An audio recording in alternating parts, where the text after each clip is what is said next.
Hello everyone, स्वागत है आप सभी का आपके अपने यूट्यूब चैनल एसेट बी में। मैं हूं आदित्य सिंह, आपका एसेट, और आप सब मेरे प्यारे भी। इस पार्ट में हम लोग वीडियोस में देखेंगे क्लास 10 की जियोग्राफी का चैप्टर 3 और इसका ये सेकेंड पार्ट होगा। तो हम लोग बात कर रहे थे कि वाटर की प्रॉब्लम कितनी ज़्यादा बढ़ रही है हमारे यहाँ पे, हमारे देश में, और लोगों का अनुमान है, जो बड़े बड़े साइंटिस्ट हैं, कि अब बहुत जल्दी सभी लोगों को पानी की समस्याओं से जूझना पड़ेगा। देखिए, हम लोग देखेंगे कि बारिश का जो पानी है, रेन वाटर है, इसका हम लोग इसका कलेक्टिवलाइजेशन कैसे करें, इसको संग्रहण कैसे करें। तो देखिए, बहुत से लोगों का मानना है ना कि जो ये बहुउद्देशीय परियोजनाएं हैं, इनके लाभ मिलने वाले, जिनके लिए इनको बनाया गया, उसका असर और उन पर जो विवाद उठ रहे हैं, उसके चलते जो वाटर को संग्रहण किया जाता है आर्थिक सामाजिक रूप से, पारिस्थितिक तौर पे उसका व्यवहार विकल्प जो है ठीक से वर्क नहीं कर रहा है। प्राचीन भारत में बात करें तो जितने भी वाटर से संबंधित जो डेवलपमेंट हुए हैं, उनके साथ साथ वाटर के संग्रहण के ढांचे भी पाए जाते थे। लोगों ने पहले वाटर से बहुत ज़्यादा डेवलपमेंट किया था। हम लोग फर्स्ट पार्ट में देखे थे कि किस तरह से ईस्ट पुलिस ने दिल्ली में बनवाया है, और बहुत सारे जो बांध पहले के लोग भी बनवाए हैं। तो मतलब कंजर्वेशन का जो है, उसका जो विचार है, वो पहले से हमारे लोगों के पास है। लेकिन लोगों को जो है वर्षा पद्धति जो है, रैन का जो मिट्टी के गुणों के बारे में गहरा ज्ञान था पहले के लोगों को। उन्होंने स्थानीय परिस्थितियों और उनकी वाटर की आवश्यकता अनुसार जो बारिश की पानी है उसका जो है, और जो वाटर का ज़मीन के अंदर पानी है, और जो नदी का पानी है, और जो बाढ़ वाला जो पानी है, इन सबको रखने का, इकट्ठा करके कहीं रखने का, स्टोर करने का बहुत सारे टेक्नोलॉजिकल जो है मेथड विकसित कर लिए थे। बात करें पहाड़ियों पर्वतीय क्षेत्रों में, तो लोगों ने गुल, जिसको गुल कहते हैं, अथवा कुल, पश्चिम हिमालय की तरफ जैसी नदियाँ जो हैं कि धारा का रास्ता बदल के खेतों में सिंचाई के लिए बनाई जाती हैं, देखने को मिलती हैं। पश्चिम भारत में विशेषकर राजस्थान में पीने का जो पानी, उसको एकत्रित करने के लिए छत पर पानी, वर्षा जल के स्टोर करने का जो व्यवस्था की जा जाता था। और पश्चिमी बंगाल में भी बात करें तो बाढ़ के दौरान जो है खेतों में लोग अपने खेतों की सिंचाई के लिए बाढ़ की जल की जो नलियां हैं उसको बनाते थे। जो सूखे क्षेत्र हैं या फिर जो हाफ सेमिड एरियाज हैं, खेतों में वर्षा का जल एकत्रित करने के लिए गड्ढे बनाते थे, जिससे मिट्टी को सिंचित किया जा सके और जल को खेती के लिए प्रयोग में लाया जा सके। राजस्थान के जिले जैसलमेर में खादीन और अन्य क्षेत्रों में जोहड़ इसके उदाहरण है। राजस्थान के जो छोटे अर्धशुष्क क्षेत्र है, सेमी एरिड, या फिर जो बहुत ज़्यादा ड्राप वाले एरिया हैं, बीकानेर, फलौदी और बाड़मेर में लगभग हर घर में पीने का पानी जो है एकत्रित करने का टैंक वगैरह सब लोगों ने लगाए हुए हैं। फलौदी, इसका आकार एक बड़े कमरे जितना हो सकता है। फलौदी में एक घर में 6.1 मीटर के आसपास गहरा, 4.27 मीटर लंबा और 2.44 मीटर चौड़ा टाँका यानी टैंक टाइप का बनाया गया था। यह टाँका सुविकसित जो है अच्छे से बनाया जाता था, और छत पर वर्षा जल को एक स्टोर करने का एक बहुत ही बेहतरीन मेथड था। तो अभिन्न हिस्सा होता था। ऊपर देखिए एक फिगर है, ये रिपोर्ट है न्यूज़ की। देखिए, देश में बाढ़ से संभावित जो क्षेत्र है उनके विषय में जानकारी है, तो यहाँ पर आपको दिया गया है, यहाँ से आपको कुछ जानकारी मिल सकती है।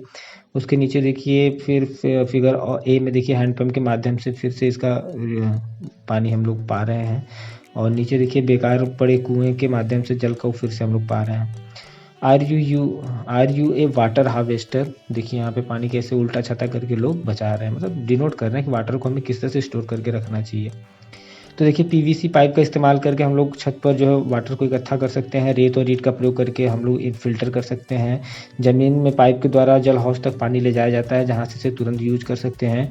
हौज से जो है अतिरिक्त जल कुएं तक ले जाया जाता है, जिससे कि कुएं का जल भी भूमिगत जो वाटर टेबल है उसको फिर से कंप्लीट कर लेता है, भर देता है, बना देता है।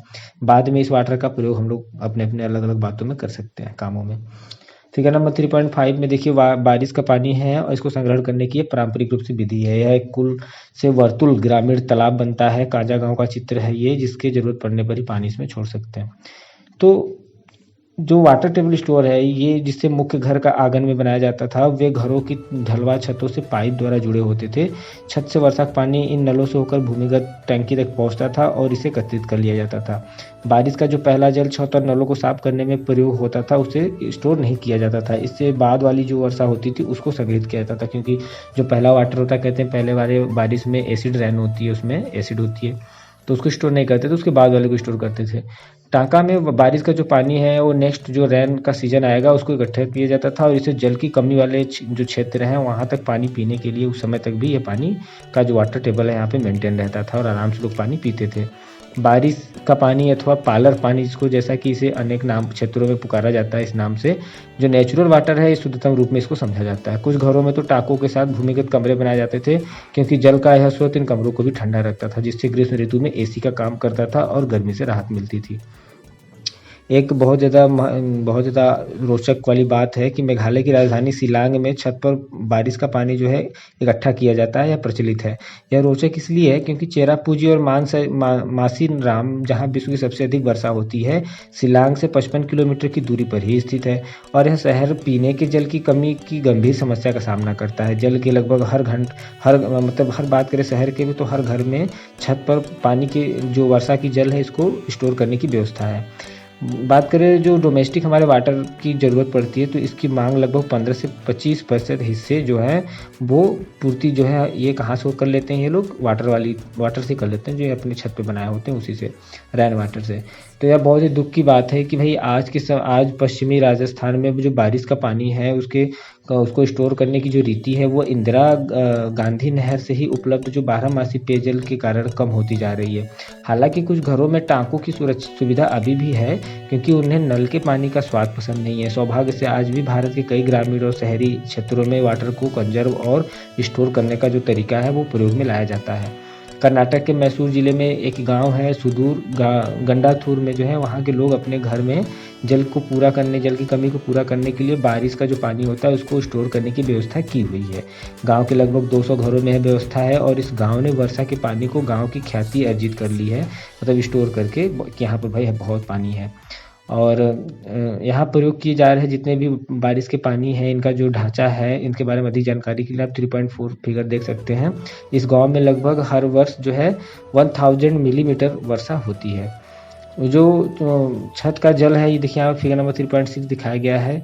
थार की सभी शहरों वाली, थार आप समझ रहे डिजर्ट वाला एरिया, वहाँ के सभी शहरों और ग्रामों में प्रचलित था। वर्षा का जल जो कि घरों की ढालों वाली छत पे गिरता है उसे पाइप द्वारा भूमिगत टंकी के अंदर ले जाया जाता था और जो मुख्य घर अथवा आंगन से बना होता था। ऊपर दिखाया गया, आप लोग देख सकते हैं कि किस तरह से पड़ोसी की देख सकते हैं किस तरह से इसमें होल करके नीचे टंकी तक पानी को लेके जाया जाता है।